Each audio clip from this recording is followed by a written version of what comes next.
Assalamualaikum warahmatullahi wabarakatuh. Waalaikumsalam warahmatullahi wabarakatuh. Halo guys, berjumpa lagi dengan saya Abdul Hani Usman di podcast kita Sudut Pandang.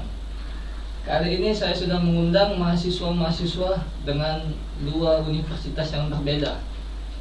Yang pertama yaitu IGM dan yang kedua dari Universitas UIN Raden Fatah Palembang. Baiklah, sebelum kalian penasaran, kita perkenalan dulu sama kakak dari dua mahasiswa ini. Baik, perkenalkan saya Taufik Hidayat, mahasiswa Universitas Indo Global Mandiri Palembang, Fakultas Ilmu Komputer, Program Studi Sistem Komputer 2020. Nama saya Muhammad Rintowi Soleh, dari Universitas Islam Negeri Palembang, semester 5, Prodi Komunikasi dan Penyiaran Islam. Berarti yang dari IGM ini kakak Taufik dan yang dari UIN ini kakak Tantowi. Senyumnya sangat manis sekali kakak Tantowi. Berarti kalian ini 2020 berarti semester 5 semua ini. Ya. Oke, berarti semester 5 2020 itu lagi tentangnya COVID-19. Bagaimana sih tanggapan kalian tentang COVID-19 itu dan juga pembelajaran kalian di saat COVID-19 itu bagaimana? Bisa dari kakak Taufik dulu menjelaskan. Oke, Dari baik. Dari saya untuk tahun 2020 itu pertama kali masuk kampus itu sebenarnya kalau untuk jurusan ilmu komputer itu rada-rada sulit karena sulitnya itu anak komputer itu dituntut untuk mengikuti teknologi, sedangkan kalau belajar dari rumah itu kayak lebih kurang efektif sih. Jadi ilmunya tuh kadang pertama fokus terganggu, belum lagi dengan adanya dipanggil teman, dari orang tua juga kadang disuruh gini kan lagi kuliah, jadi itu sih yang fokusnya terganggu. Kalau untuk dari dosennya bagaimana itu saat belajar online? Kalau untuk dari dosennya tuh sebenarnya materi yang disampaikan itu bagus sih, jelas juga, cuman dari mahasiswanya sendiri untuk fokus itu terganggu karena kalau maksudnya kurang kena rasanya kalau belajar dari online itu. Berarti kurang efektif saja belajar saat online ini. Kalau dari kakak Tantowi? Kalau dari saya mungkin nggak jauh berbeda, karena mengingat jurusan komunikasi itu kan mesti jelas dalam pelafalan setiap apa yang ingin diungkapkan kan. Sedangkan kalau online saja kita kadang-kadang kalau online itu mati ke kamera kan, artinya dari awal baik kita tuh ibaratnya sudah turun mental untuk lihat dosen. Sedangkan kita nih komunikasi itu kan mesti bagus public speakingnya, mungkin kayaknya terkendala di situ.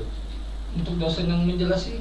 Kalau dosen alhamdulillah Jelas bagus. Bagus semua itu. Tepat waktu semua kalau dosen win, alhamdulillah. Apakah tidak ada kendala dari kalian berdua saat kuliah online itu dari segi atau dosen menjelasin atau pembelajarannya atau juga dari waktu-waktu yang dosen itu kasih?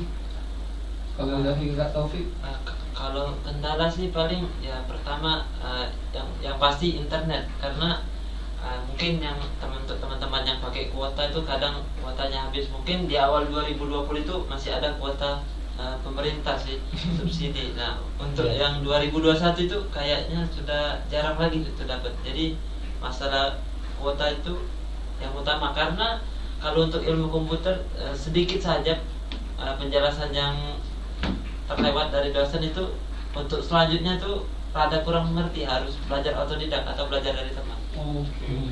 Kalau dari kakak Tantowi? Kalau dari saya mungkin tidak ada yang salah dari dosennya. Saya menyadari kalau dari diri saya yang melakukan hal itu, mungkin dari depan ke meja tapi bawahnya celana pendek, mungkin sarung mungkin gitu kan. Jadi agak itu mungkin kayak itu. Berarti kendala saat kita belajar Males, jadi males tuh malesnya. Oke, siap. Karena tidak merasa terawasi. Yep. Oke, siap. Lanjut pertanyaan yang ketiga, langsung kita keluh kesah saja. apa sih keluh kesah kalian saat pembelajaran online sama sekarang nih? Ngerasakan sekarang kan sudah tidak online lagi. Apa sih keluh kesah saat kalian pembelajaran online sama di saat tidak pembelajaran online? Bisa Tantowi kalau Kalau jelasin. keluh kesah tidak terlalu banyak.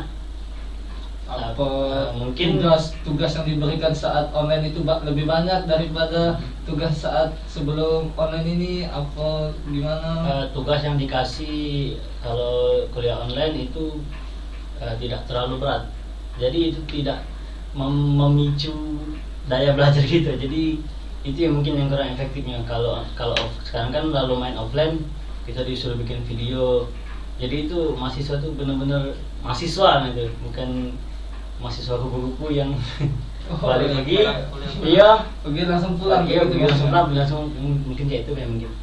Kalau dari saya pribadi, kalau untuk online tadi ya itu ketika belajar rasa antara mahasiswa dengan dosen tuh kurang, pendekatannya kurang. Tapi kalau setelah offline ini kayak luring ini, rasa pendekatan dengan dosen itu ada, jadi memang benar-benar bisa fokus gitu buat belajar. Jadi bisa benar-benar dosen itu memperhatikan mahasiswanya. Oke. Lalu tentang permasalahan yang dihadapi, apa yang menurut kalian kedua permasalahannya saat kuliah online sama yang tidak online permasalahan? Apa dari segi bangun tidur? Kalau online tadi kan enak, yang kamu bilang tadi. Kalau lagi nggak mandi apa nggak mana, tinggal pakai baju bawahnya ini jadi saudara tante ini kan permasalahannya cuma ini. Kalau tidak online ini permasalahannya apa? Dari siapa dulu? Boleh? Baik, kalau dari offline-nya mungkin misal nih saya masuk kelas sore. Jadi kelas sore itu mulai belajarnya jam 5 ya. Jadi mungkin kalau online tuh setengah 5 bisa siap-siap. Tapi kalau offline ini jam 4 harus pergi, karena takutnya kalau pergi jam setengah 5 itu macet. Itu sih kendalanya, harus lebih siap dari awal, lebih cepat. Berarti kalau tidak online ini harus siap-siap lebih cepat. Iya benar, daripada kita telat belajar. Kalau saya mungkin tidak ada. Tidak ada. Iya. Kenapa tidak ada, saudara? Soalnya kan mungkin topik ini dia kuliahnya dari sore sampai malam kan. Sedangkan kalau saya di UIN itu dari pagi sampai sore. Dan juga jarang kuliah itu dimulainya. Mungkin ada dari siang, mungkin ada juga yang masuk jam 2.51, tapi itu masih jam-jamnya tidak macet, jadi masih bisa terjangkau. Tapi rata-rata kuliah di situ masuknya jam 7 dari pagi. Ya, jam 7. Berarti dari siang sampai sore itu cuma tergantung dari ya, dosen yang minta. dosennya. Oke. Baiklah. Bagaimana lagi saya harus menanyakan, sudah ditanya semua. Bisa saran atau gimana kesan-kesannya saat kuliah online sama kuliah tidak online ini, kesan-kesannya? Bisa jelasin sedikit? Kalau kesan untuk kuliah online itu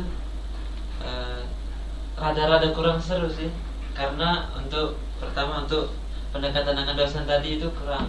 Juga dengan teman juga kayak lebih cuman sekedar say hello aja kalau di WhatsApp itu. Tapi kalau offline ini kayak benar-benar ngerasa pertemanannya itu kerasa gitu. Mungkin itu aja. Tantowi Mungkin sama kayak Taufik. Yang terakhir nih, ada nggak sih dari kalian atau pas saat kuliah offline tuntutan atau dari dosennya kan? Kalau misalnya lagi online, kayak mana tuntut dosennya? Harus masuk di Zoom tepat waktu, apa harus gimana, apa tidak ada toleransi dari dosen-dosen saat pembelajaran online itu? Kalau dari saya sih di IGM itu kalau untuk absensi kita ada beberapa dosen yang absensi di kelas. Jadi kita itu kalau buat absensi bagaimana itu? Kalau absensi kadang dipanggil satu-satu melalui Zoom masing-masing. Kadang juga ada yang melalui kelas. Itu kalau untuk disebut di dalam Zoom itu toleransinya mungkin 5 menit. 5 menit dari jam belajar yang dimulai? Iya benar. Oke. Kalau untuk penuntutan masalah belajar sih ada. Kalau untuk di IGM itu kayak mahasiswa tuh benar-benar harus menguasai apa materi apa yang disampaikan oleh dosen itu. Ya. Dari saudara Tantowi mau menambahi sedikit atau gimana? Kalau di UIN itu dosen ada yang menuntut, cuman kebanyakan tidaknya. Selebihnya? Iya, maksudnya selebihnya di situ. Kadang-kadang pengennya masuk jam 7, tapi giliran Zoom 8 jam 7. Ada juga dosen tuh yang 3 jam ya? Iya. Oh. Melakukan program, tapi tiba-tiba dibatali. Oh, Kadang- jadi kalau buat tuntutan itu tidak kate ya? kalau Tidak. tuntutan bukan tidak kate, tapi dikit aja dikit. Oke, baiklah. Buat dosen-dosen ini dia perlu kesadari mereka untuk online yang kemarin. Jangan sampai online lagi. Baiklah, saya akhiri podcast bincang ini dengan wassalamualaikum warahmatullahi wabarakatuh. Waalaikumsalam.